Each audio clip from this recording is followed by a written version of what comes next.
Hello students, welcome to Nilachal Polytechnic. Myself Amarendra Mishra is going to teach you the subject strength of material. Here in this video I am going to explain about the column, its type, its failure upon the application of load. Before that we have to know about the column. In the earlier video classes, column is defined as the vertical structure which is used to support the beams. The strength of the building depends upon the strength of the columns. The columns are held vertically. They are primarily taking the axial loads, and the axial loads are compressive ones. There are some other loads are applied upon the column as blow of wind, blow of snow, and horizontal forces which can cause the bending of the columns. So before design of the column, we have to consider the bending, load and axial load applied upon the column. As shown in the figure, there is a typical example of the columns. These are the vertical structures. In this figure, we are having a arrow mark F, that is the load of the beam that is acting axially, compressive ones. There is a lower end of the column which is attached with the soil, and that should be a external reaction force given by the soil. The arrow marks from the left side are given that this is the blow of wind and that is acting upon the column.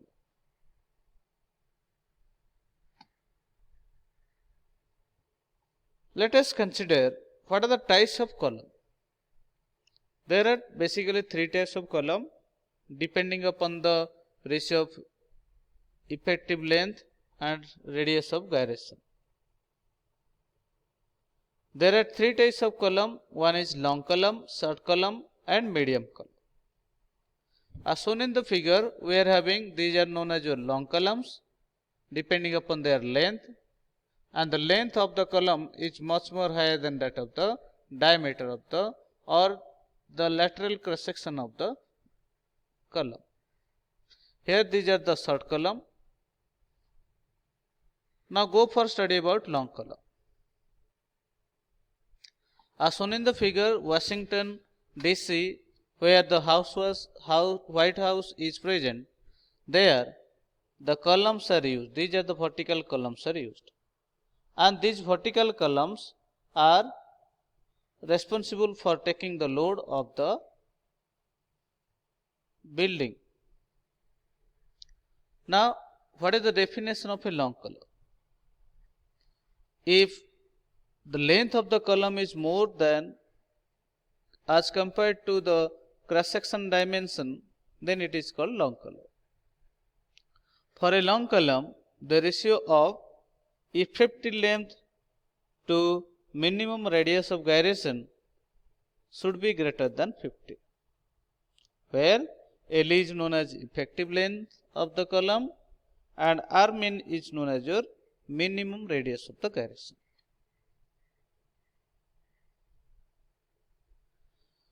Let's certain discussion about long column.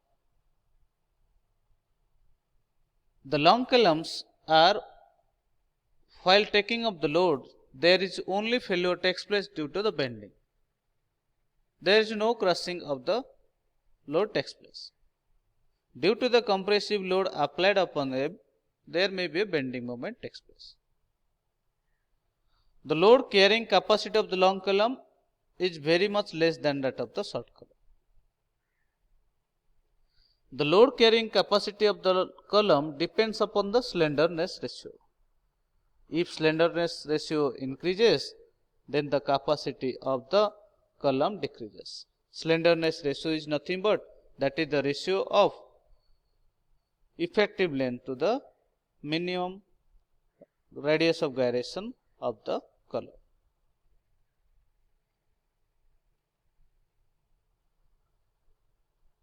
What is short column? If the ratio of effective length to the minimum radius of gyration is less than 45, then it is called short column. Or in other words, the ratio of effective length to the least lateral dimension of the column is less than 12, also it is called short column.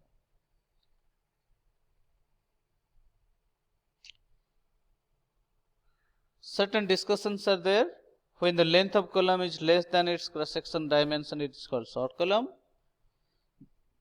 and effective length to ratio of radius of gyration is less than 50.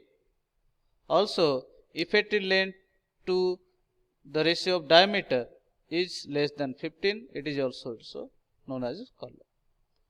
Now, as we know that the length of the column is very small, hence if you are going to apply the compressive load upon the short column, there will be no bending takes place, and there will be a crushing of the bending moment, crushing of the column takes place. That is, there is only failure, that is, it will be converting the column into two parts, and it will crush the column. So, we have to calculate that what is the crushing load. So, crushing load is nothing but the load at which the column fails by crushing is known as your crushing load. Another column is your intermediate column or medium column. For a medium column, the ratio of 4 times diameter is less than the length, and length is also less than the 30 times diameter. Or the slenderness ratio, that is LE by R, should be greater than 30 and less than 100. That is also known as your medium column. Now, we will go for find out that what is the definition of slenderness ratio of the column. Already you have discussion that what is the ratio of effective length to radius of gyration, that is known as your slenderness ratio. So, definition point of view, it is the ratio of length of the column to the least radius of gyration of its cross section, and it is denoted by symbol lambda. Lambda is equal to LE divided by R. That is L by K also we can call. What is the use of slenderness ratio? It is used extensively for finding out the design loads as well as classify the various of columns in short, intermediate and long. For short column, lambda is less than 50, intermediate column 50 to 250, and for long column it is 250 above.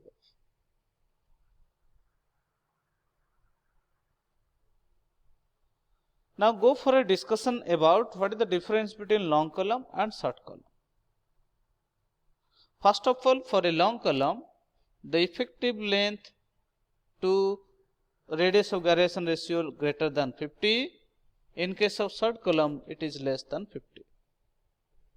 The effective length to diameter of the column is greater than 15 in case of long column, but in case of short column, it is less than 50. When length of the column is more than compared to the cross section, it is called long column. When the length of the column is less compared to the cross section, it is called short column. The long column fails by bending only, the short column fails by crushing. The long columns are less strength than of the short column. The short column are very much good strength than the long column.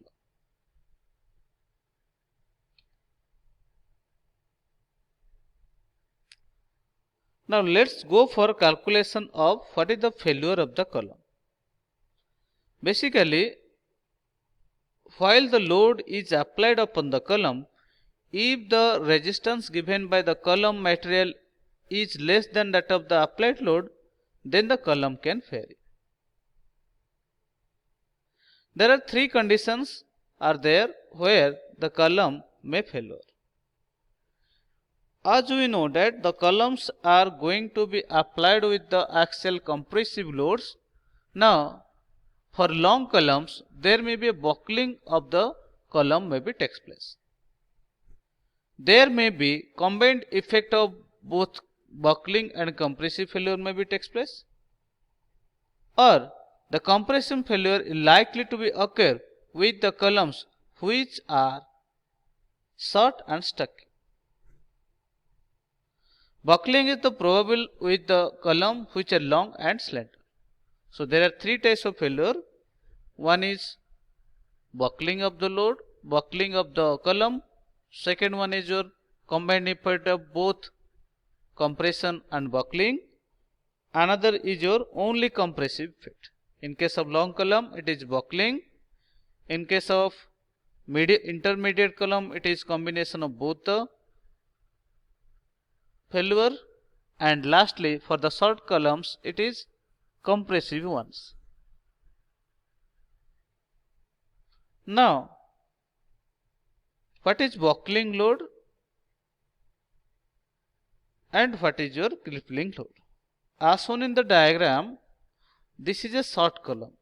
For short column, there is no bending takes place and there may be failure takes place due to the compressive force.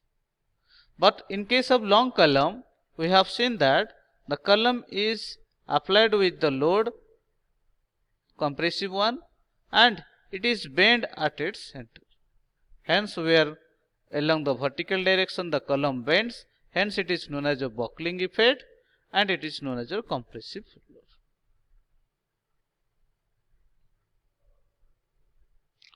We are having the long column is going to be buckle, the intermediate column become to compressive, and there is also shearing. Shearing means compression failure, that is the column can cut into two cross section at its vertical direction. Now what is buckling? As we know that if the vertical load is applied upon the column, during that time what happens? The long columns are buckled.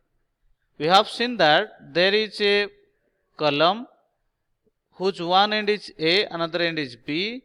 At the B point, we are applying the load P.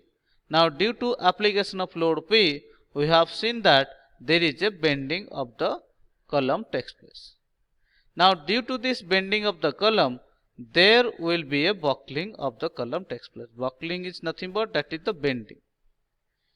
So, if the slenderness ratio of the column is more, then during that time buckling takes place. The load at which the column tends to buckle, that is known as your buckling load.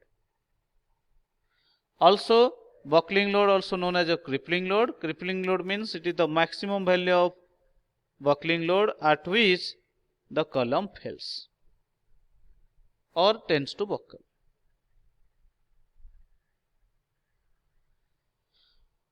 Let's go for study about crippling load. Crippling load is nothing but it is the load at which the long column starts buckle and it is also known as buckling load. So, the buckling of the column depends upon the following factors. How the buckle of the column takes place. That is, what is the amount of load, what is the length of column, end condition of the column, cross section and dimension of the column, and material of the column. In next video class, we will go for study about the crippling load and its effect and different factors due to the buckling of the column. Thank you all.